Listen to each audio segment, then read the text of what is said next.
did this great thing where he emancipated these people. Right.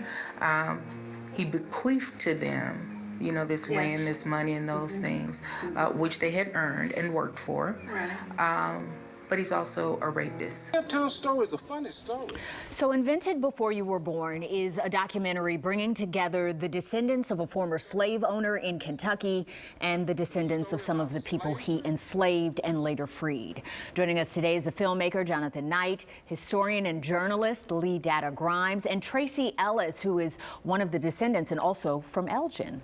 Yes. Thank you all for being here this morning. Thank you. And Tracy, I want to start with you because how did you learn about this part of your family history?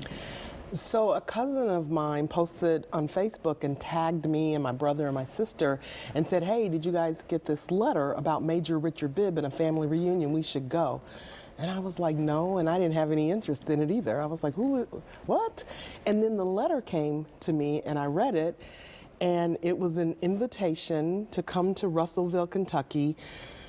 And it talked about Major Richard Bibb, who enslaved, I think, over 500 people and emancipated them, and that there was this first reunion of the descendants of Major Richard Bibb.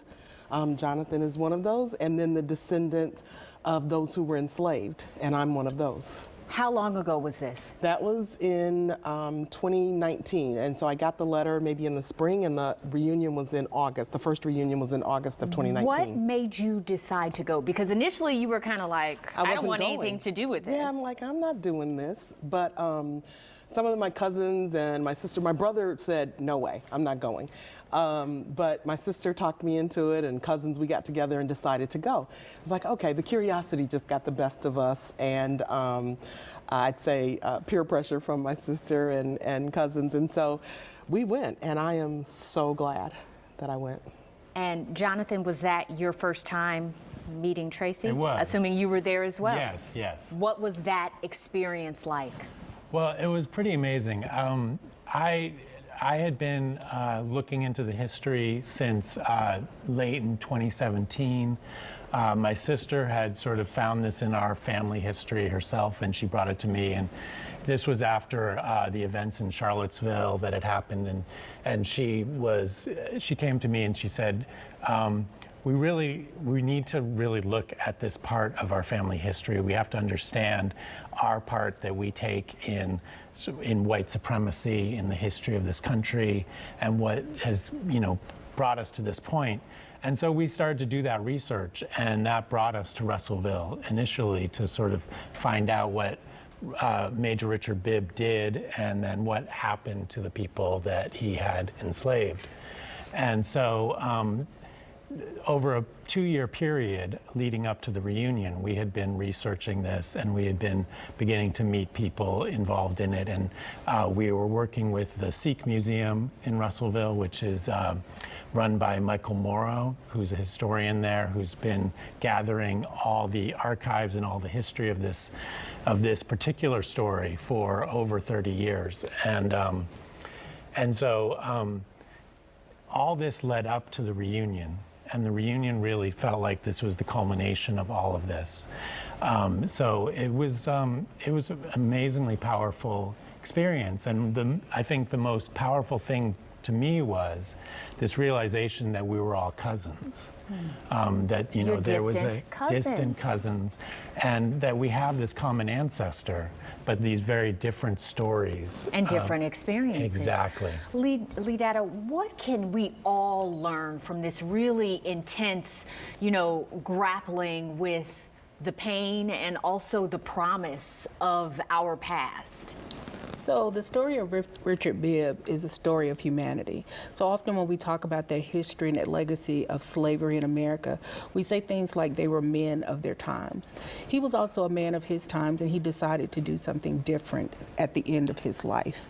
And what he did at the end of his life empowered these people that he once enslaved to create these 3 free black communities down in Western Kentucky well prior to the Civil War. And so it's a story about responsibility. What is our individual responsibility to this legacy of to repair the legacy of slavery in this country. Tracy, what do you want people to take away from the film? What have you taken away from this, journey that you've been on over these last few years?